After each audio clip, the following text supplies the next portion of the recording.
Hi you guys, how are you? I'm back out here. Welcome back. I'm on the trail, the beautiful, beautiful trail. Gorgeous day. I'm so grateful that you join me daily, and I'm so grateful for these walks. They really, guys, join me daily. They pack a punch. If you're enjoying the content, absolutely share it. This channel is lifting up people's lives and changing people's lives, and you know, that's why I'm so consistent with this work, and I'm out here daily because I know the difference that it can make. So go ahead, as we're getting started with our walk and jumping into the content, I'd ask you to go ahead and make your wish. Just kind of focus on your intent for your life, your greatest intent, your intent for today, and go ahead and make a fantastic wish for yourself. All right, I've made my wish, so we're going to go ahead and jump into the content. I would credit Carolyn for today's content. She reached out to me. Her note struck a chord. And so the title of today's video is, you guys, please rethinking expectations about relationships and about people. Let me break down Carolyn's note to me. Basically, she's very frustrated with her brother. In her words, Sheila, he is not a real brother. From time to time, he can watch my kids. I trust it with my kids, but there's things that I share with him, and he is just proven that he is not trustworthy in these areas, and she is contemplating cutting her brother off. And she shared a couple other things with me in her note, and it really just triggered me. And Carolyn, you know, you asked me specifically, you know, in a situation like this where he has, you know, repeated some sensitive things that you shared. That's been frustrating, along with some other habits. He's not always reliable when he says he's going to do things of this nature. So just asked me what I thought in general, and I have to give it to you straight, Carolyn, because I see a lot of people have these lofty and high expectations for what they call friends, family members, and in your cases, what you call a real brother. So I'm going to answer your question, Carolyn, by sharing a little bit of a story with you. A good friend of mine lives out in Florida. She is a marine biologist, very successful, good at what she does. Some years ago, I went out to visit her. We went out on her boat. She got her gear together. She was going to go deep sea diving. She had an extra gear for me, and said, "Aren't you going to get changed?" I said, "No." And she said, "I thought you said that you enjoyed the water." And I said, "I do enjoy the water, and I am enjoying the water. Now, when we go back, I'll jump in the pool. I can enjoy the water right here from the boat. I'll be here when you get back."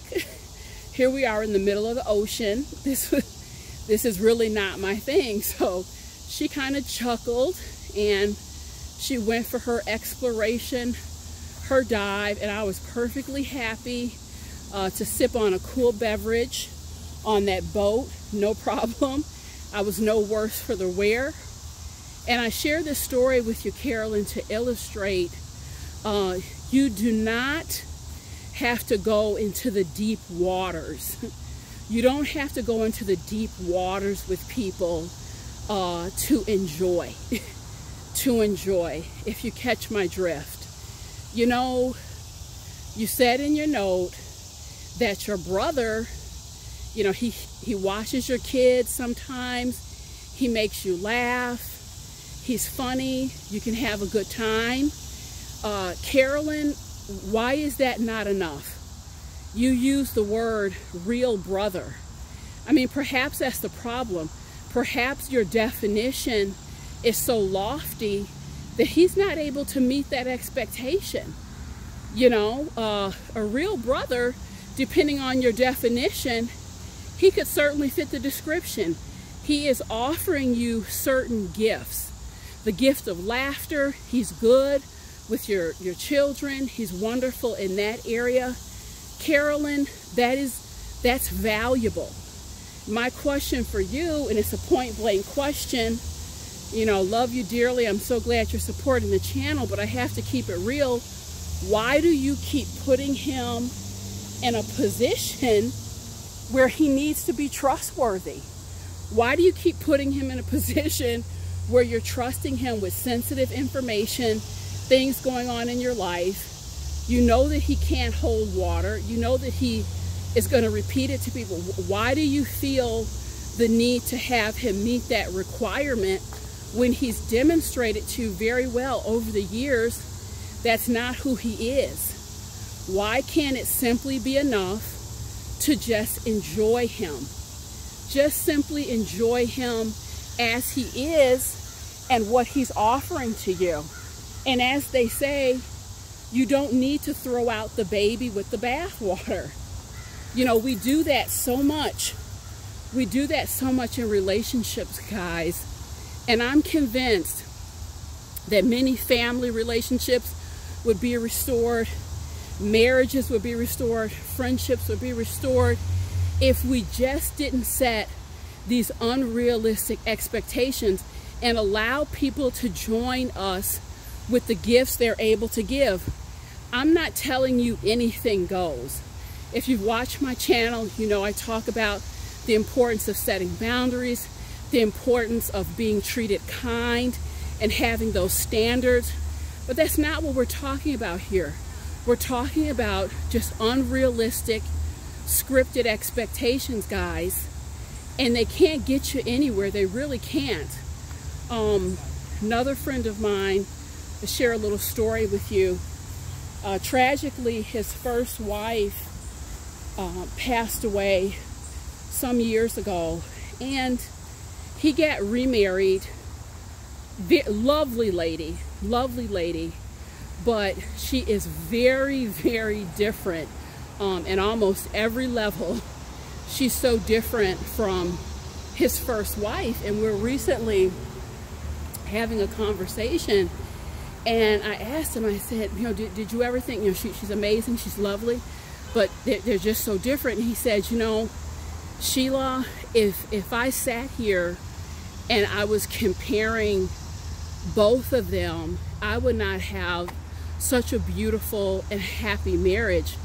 I allow her to come into my life, and I allowed her with the gifts that she brings. They're dramatically different. I could have never predicted us meeting and falling in love, but I allowed her to bless me with her unique set of gifts, and we are so very happy.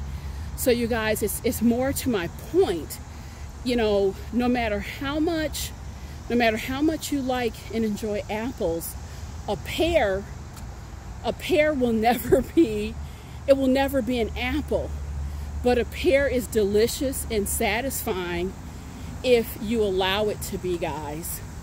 If you allow it to be. So, you know, my core message today is one of really sitting back and revisiting your expectations where your relationships are concerned. Because, you know, the other thing I want to tell you, a word started coming to me inside of my spirit a couple weeks ago, and it just kept popping up, and I looked up the definition, and that word was bifurcate. You can look it up, and I believe that spelling is B-I-F-U-R-C-A-T.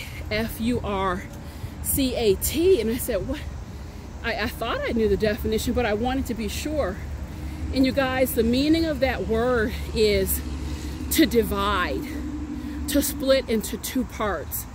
And I immediately knew that I needed to really share this with the audience, because that is what these dark influences are doing, is dividing and conquering, guys.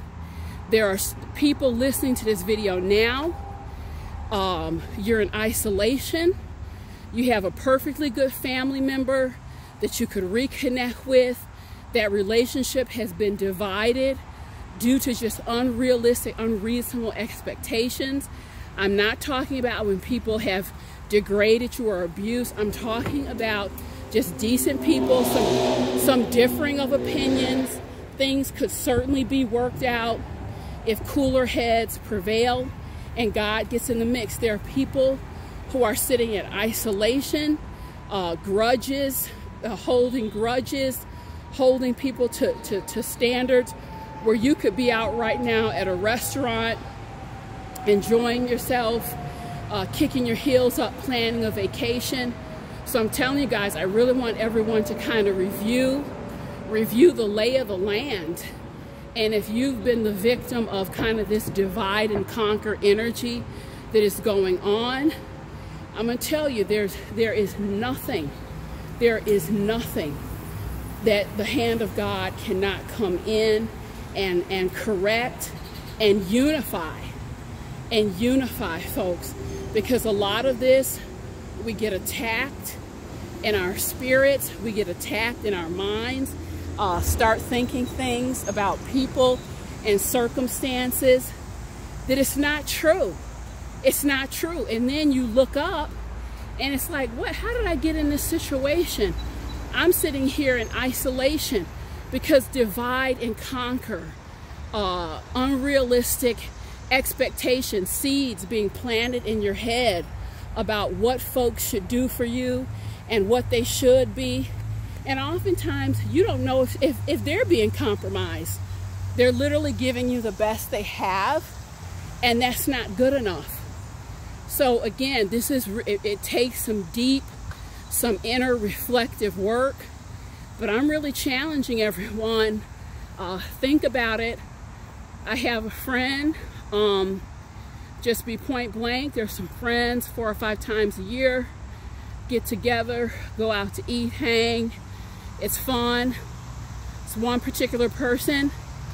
The friendship is never gonna go beyond a very surface level for my own reasons. I've discerned a couple things, but I'm telling you guys, I really enjoy when everyone gets together. We laugh, we have a good time. There's value in that. This is not going to be a person that if I get in trouble or I'm hurt, I'm going to call. This is not an individual that I'm going to share any secrets with or anything of that nature, but it is a viable and enjoyable connection. So again, you know, you don't have to be bosom buddies, best friends to enjoy. And you don't have to set up these emotional obstacle courses for people to clear in order for them to have a space in your life. You know, and I know this message has been very direct, but you guys, I have to say what's on my heart. And that was a strong message today. So I'm asking you to recheck and reflect on your expectations, because you may be cutting yourself out of some really fruitful, joyful, fun memories, relationships, and exchanges. So thanks so much, guys. It's been great to connect with you.